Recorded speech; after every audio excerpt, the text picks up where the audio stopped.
یہ باتیں کرنے کرانے کی ہیں کہ خود سے کام کر لینا سنت ہے؟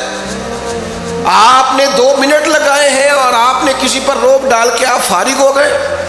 اخلاقی رویوں میں سب سے زیادہ ضروری تو دوسرے کا احساس کرنا ہوتا ہے۔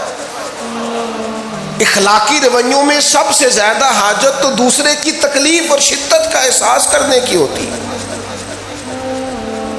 میرے صاحب فرمایا کرتے تھے 10 منٹ کیوں انتظار کراتے ہو لوگوں کو؟ تم نے ممبر پہ کہا تھا میں 2:15 بجے جماعت کراؤں گا، 2:16 کیسے ہوئے؟ تمہیں اس کا پاس ہونا چاہیے تھا، تمہیں خیال ہونا چاہیے تھا کسی شخص کو کسی وجہ سے کوئی تکلیف، کوئی کسی اذیت کا شکار کیوں ہو، کوئی پریشان۔ آپ تو الحمدللہ آپ اتنی بڑی تعداد میں آ گئے کہ جگہ آپ کے لیے مشکل ہو گئی، ورنہ شروع میں جب میں محافل کا ٹائم دیتا تھا تو میں وقت پہ چلا جاتا تھا۔ اگر کسی سے کہا ہے نا کہ 6 بجے آئیں گے تو 6 بجے چلے گئے، وہ کئی والی گھر والے پوچھتے سن تسی آ بھی گئے ہو، تو میں کہتا سانو تسی ویلے سمجھ لو، ہمارا مزاج نہیں ہے نا جی۔ بلکہ ایک تقریب میں مجھے دعوت دی گئی تو اس پہ لکھا تھا 6 بجے، تو میں وہاں پہنچا تو میزبان بھی نہیں آئے تھے۔ مجھے بتائیں شادی کا کارڈ سارا خاندان بیٹھ کے لکھتا ہے نا، روانگی برات 1 بجے، 1 بجے جاتی ہے برات، مشترکہ جھوٹ بولا سارے خاندان نے۔ یہ رونے کی بات ہے، ہنسنے کی تھوڑی ہے۔ مسلمان اور جھوٹ بولے، مشترکہ طور پہ کہا یہ جھوٹ ہے۔ محفل ہوگی بعد از نماز عشاء، تو ختم کب ہوگی یہ بھی تو بتائیں۔ آپ نے قوم کو تو ایک شخص کا بتایا تھا کہ فلاں صاحب خطاب کریں گے، یہ مقامی، قومی، عالمی شہرت یافتہ، یہ کہاں سے آ گئے؟ کیوں تکلیف دی گئی؟ بلکہ ہم نے تو منصوبہ بندی کی ہے کہ لوگ ہمارے جلسوں میں نہ آئیں۔ ستائے اتنا ہے، ایک جگہ پہ میں حاضر تھا تو 1:30 بجے مجھے مائک دے رہے تھے، اب تو میں جاتا نہیں ہوں، رات کو چھوڑ دیا ہے۔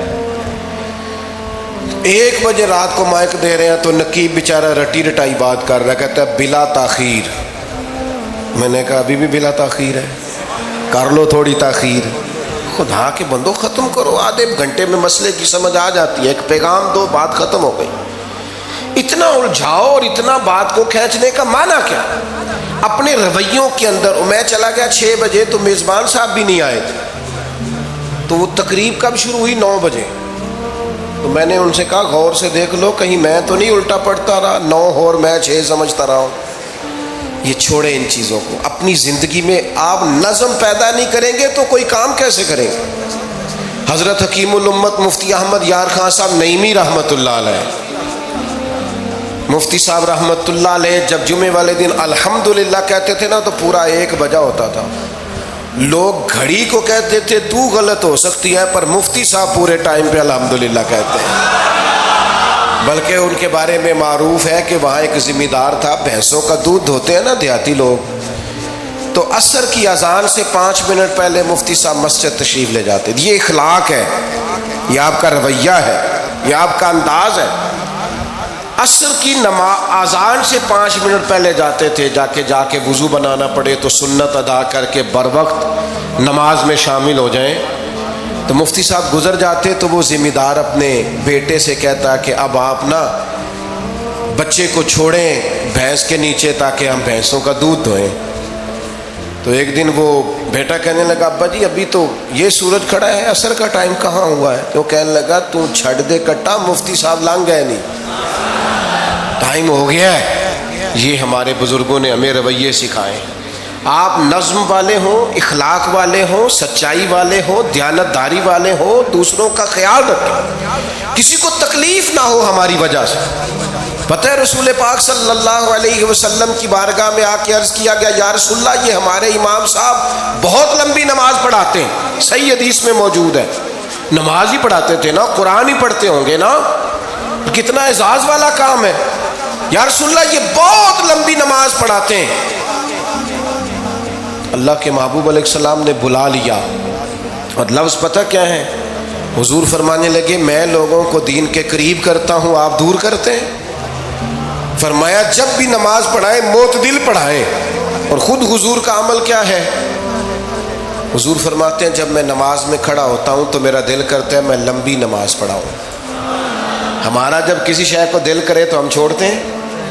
میرا دل کرتا ہے میں لمبی نماز پڑھاؤں، لیکن حضور فرماتے ہیں پھر پیچھے سے کسی بچے کے رونے کی آواز آتی، میں سوچتا ہوں اس کی ماں پریشان ہوگی، میں نماز مختصر کر دیتا. اور میرے بھائیوں، نماز میں بھی لوگوں کا احساس، ہماری طبیعت ہی نہیں رہی. کوئی آدمی ہارن دے رہا پیچھے سے اور سامنے گاڑی میں دو بندے کھڑے، گاڑی مین روڈ پہ کھڑے کر کے باتیں کر رہے ہیں، اور وہ ہارن بجا رہا ہے تو کہتے ہیں ٹھہر جا، آگ بجھانی ہے جا کے. ایک تو آپ نے اتنا ظلم کیا کہ آپ نے روڈ بند کیا، اور دوسرا اخلاقی رویہ یہ ہے.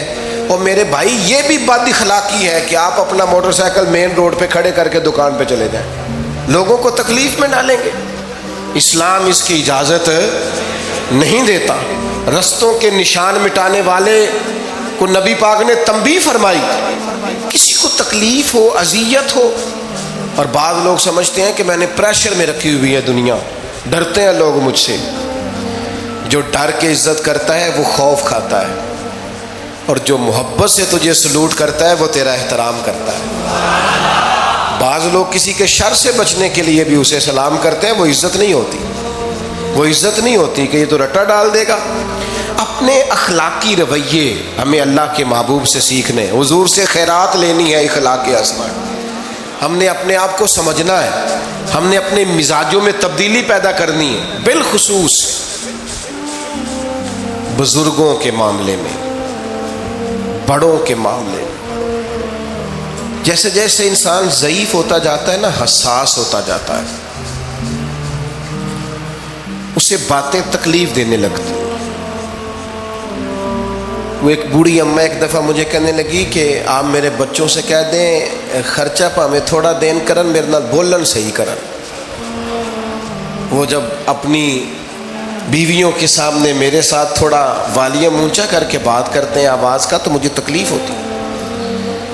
اپنا رویہ، لہجہ، اس پر غور ہو. جوانی میں ہی تو برداشت کرنا ہوتا ہے. اپنے مزاج کو کبھی بکھرنے اور ٹوٹنے نہ دیں. اور سب سے زیادہ بندے کا پتہ ہی تب چلتا ہے جب کوئی اسے پورا غصہ دلائے، جو پھر کنٹرول کرے، وہی تو کمال آدمی ہوتا ہے. آ کے کہا گیا تھا نا نبی پاک علیہ السلام کو کہ یا رسول اللہ، وہ معاذ اللہ ان لفظوں کے ساتھ تانا و تشنیع کرتے ہیں، نقل کفر نہ باشد.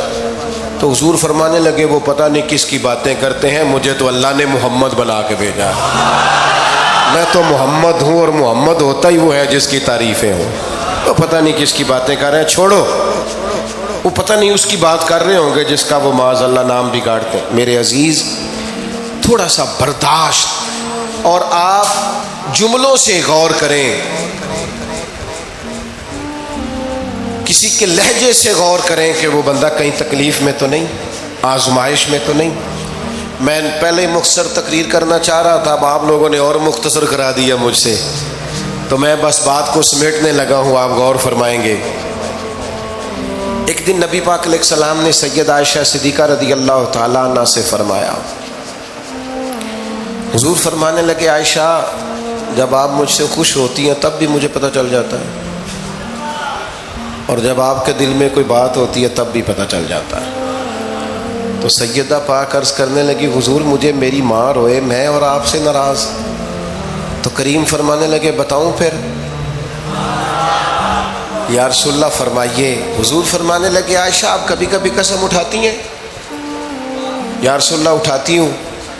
فرمایا جب آپ خوش ہوتی ہیں تو کہتی ہیں مجھے رب محمد کی قسم، اور جب دل میں کوئی بات ہوتی ہے پھر کہتی ہو جناب ابراہیم خلیل کے رب کی قسم. پھر حضرت ابراہیم کی نسبت سے قسم اٹھاتی ہو. تو جناب عائشہ کہتی ہیں حضور کی بات سن کے جو میرا حال تھا میں بتا نہیں سکتی. یا رسول اللہ آپ اتنا خیال کرتے ہیں؟ یہاں تک خیال فرماتے ہیں کوئی کیا بول رہا ہے؟ کہتی میں نے فوراً عرض کی کہ یا رسول اللہ مجھے رب محمد کی قسم ہو، میری زبان سے نام ہی جاتا ہے، میرے دل میں آپ ہر وقت موجود رہتے ہیں.